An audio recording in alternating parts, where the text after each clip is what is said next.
gwe munnayuganda we bakugamba nti omusajja ono mumukwate bulungi temumanyi kye mulina gwe omuntu omu tosobola kukitegeera okujjako nga nkulaze ku biki byakoze international scene amawulire ge Uganda nakugamba bino byenjogera wano babiraba ne babirekayo teri gwe bagambye nti Rwanda process yatandise sheyalingira munategeere kiki tuliko. You have an international icon, African freedom fighter. So are Uganda yoka. But Ugandans, you are ruled by an international criminal. Nchidemu, Museveni is an international criminal. Ebintu byonna byonna bimutabukidde. Because of Kyagulanyi, Somalia and Ethiopia are shaking hands in Rwanda process. Manyi muli bakujjukiza eno. Somalia yabaddeyo mu Rwanda process. Ndowooza mukijjukira mu Arusha. Yabaddeyo. Abaana b'e Congo batandise okubajja gye bagendanga nga bawangangukira ebinja byonna byonna babikomyawo babize Congo olw'okutya obuyekero obugenda ogenda maaso. Rwanda process mbagambye you have an international criminal. Kyenkusaba mu Uganda ekintu kimu njagala munoonye SPS imwe yonna yonna gyali mu munoonye oba omukubira simu oba okola kyo oba omusheyalingira oba omuleetera wano simanyi munoonye omuleete ku eno video. Alina video gye yakoze. Video eyo ntuufu nyonyo eyogera ku Rwanda process ababulya egundi yabadde mu Arusha Kagame yavudde mu Arusha yavudde mu Rwanda yasaze busazi najje Uganda ekintu kino SPS imwe kyababulidde yakitandikidde maaso wabula mu kukitandikira maaso nze njagala nkulage sosi yakyo we kyavudde nakugambye Rwanda process yatandise tubadde nga tulina olutalo mu Congo nga tugamba nti Kagame and Museveni aderiyo M23 kakati mweno Rwanda process mugenda kutegeera between Kagame and Museveni, who is the real M23, who is an international criminal. Lwaki nabagamba Rwanda process guno musango nago wona agenda nolopa omuntu mu kooti nga waliwo obujulizi obumulumika kubanga nakugamba bino byava mu ICC report UN report gye bakola ICC negamba tugenda kulinwalinga emisango wabula Museveni okufuna sente mu Russia baddamu ne ba activatinga Munas Commission eno yali yakona then baddamu ne baji activatinga bupya amajo egagenda Museveni nawayo Kagame then kwe kutula mu Arusha Joe Biden wajja mu Angola baddamu ne ba activatinga Rwanda process yali ya 2022 ne baji activatinga ne bagamba etandikire okukola first meeting Museveni teyabadde omanyi muli bakujjukiza njagala nkulaga asiimwe we yabakoneddeko then nange ngenda okubateekerako kyensaba SPS imwe akwate video eno agatte gye kyavudde then agattire wano mu Uganda ofune ekifaananyi ekituufu eno episode ngenda gibakolera ennaku ezi 2 Rwanda process yatandise njagala muwuliza asiimwe tugende ku Kasame Iruto then nkulage ekinyusi kya video tweyongere. You have an international criminal but is going to pay because we have an African freedom fighter. Watch this. Meeting eno yakwerinda ebikwatagana ku region eyo yonna n'obukulembeze bwa Museveni ne Kagame nga bwe buli ku nkato yazze kyama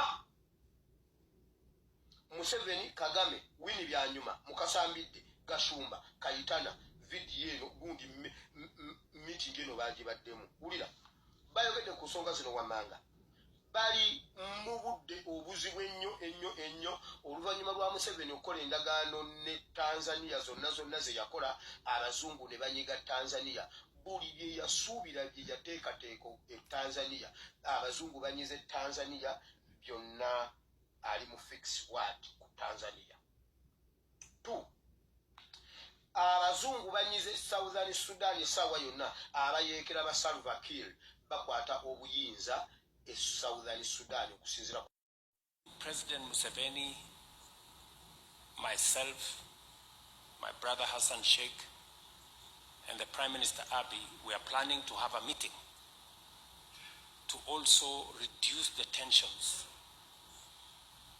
that currently are in the Horn of Africa.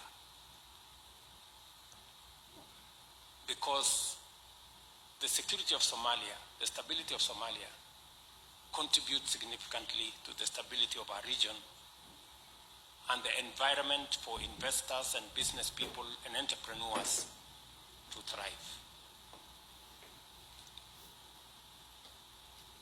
In the same spirit, the process in DRC, which EAC has been involved in, And we welcome the suggestion by DRC to unify the two processes, the Luanda process and the Nairobi process, into one process. We got recommendations. Gwe munnayuganda oyinza okwebuuza nti ate Gashumba abijjiramu wa. Njagala mujjukire statement ya Gashumba emabegaawo ng'abagamba nti M23 egenda kusibukawo mu Uganda yali abitegeeza. Kubanga M23 babali bubi ba orchestrators baye Congo babali bubi under Rwanda process. Eya peace in the Horn of Africa enchangenda jibogera. Owe Ethiopia nowe Somalia they are shaking hands. Okitegeera? Naye njagala nsoke kunyonye ku Rwanda process encha tugenda kuongerezaako tugenda jigoberera paka jeggwera nabagambye under Rwanda process tugenda kumanya who is the real M23 between Museveni and Kagame, who is the real criminal.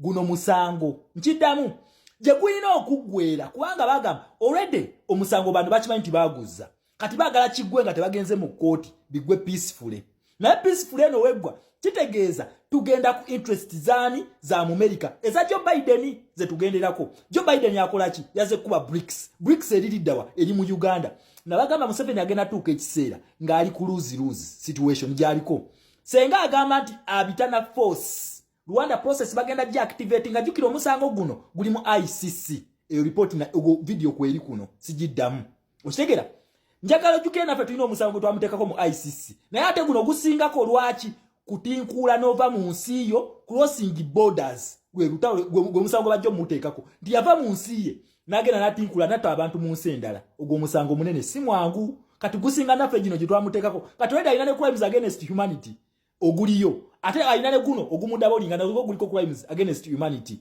This is international criminal. We have the real opposition. Kakati muna Uganda Rwanda process yatandise naye mu kutandika omwami ono teyabaddeyo Kagame ye yabadde. This is your Kagame omulaba wano bulina okubeera obutebe buna naye teziriiko account yemu teziriiko nkalu teyali nyeyo. Kagame ye yagenze Tshisekedi ye mukulopa omusango gwe yalopa Kagame n'agamba Kagame yamutinkulya ne according to the UN report je tulina egamba nti Museveni akola ki abirimu. Okitegera ekintu ekyo kati process ye Kenya Ruto je yabagambye nti tulina okuba ye yali under Uhuru Kenyatta bagamba tulina okuba je baddukira tugende mu city kuba paka mu capital city watabatuwa. Okitegera ekintu ekyo kati Biden ono tufuna African freedom fighter wetumufuna jamutinkulya otalo ono abaluka agenda mu BRICS. Biden ajatinkula ebintu nakugambe tulina bintu bibiri biva ku international scene nebyo nabigwera mu Uganda awo tulina liboto corridor tuchajivuga ne Rwanda process tujivuga. First sitting yagenza okugwa first sitting nga bagamba nti bonna abantu aba bayina okubeerawo bonna bana kuluno omuye kaikaye yagenze yensonga lwaki ono we yavudde eri yazze buzina akola kinasala najja mu Uganda. Okitegera ekintu kino kubanga ekintu kino bakirimu babiri we bazze emisango ekkongo naye kakati oyo mumulaba oyo atula bwati n'agaziwa bwati nolowooza muno talina gye yazza misango gyali mu kudduka akwata abaana babendi abatalina misango n'abateeka mu makomera naye egijaganya ogenda ogiwoza. Guno omusango gwa ICC tagenda kuddawo mu kutuzanyirako oyo omusajja one wise man. This one Kodi Lewis Lubongo yabagamba tugenda kuyingira State House eyo mulaba dobu style bajja kwekanga we bubu nga tuli mu State House. We are getting there. Okitegera we are getting there nga nawe mu Uganda wotayiza bwoti ono twaga tumutayize ku international scene ku local scene kwechanga bwechanzi omwechanga tukubembwa nga tujifunye State House. Ate kati ali mu shock e Assad ndowooza yalowooza nti engeri Joe Biden gye yakava mu Angola chali wa Assad bamututeka guddeyo naye bagenda kola kibagenda kumunywerayo kati kyali mu kutya ogenda mu Rwanda process. Lero mbadde njagala just kuwa source yayo encha tugenda jogera mu full swing nga yabadde tugende ku kye Somalia nga kyabadde. This international criminal atya kati okufuluma ne Uganda oyo gwe mulaba oyo atya okufuluma Uganda kwa ino genda yewozeeko. Okitegera ekintu kino naye akimanyi tebasobola okumunyigirayo kati ono ebyavuddeyo kwe kujena akoleki abimuliire.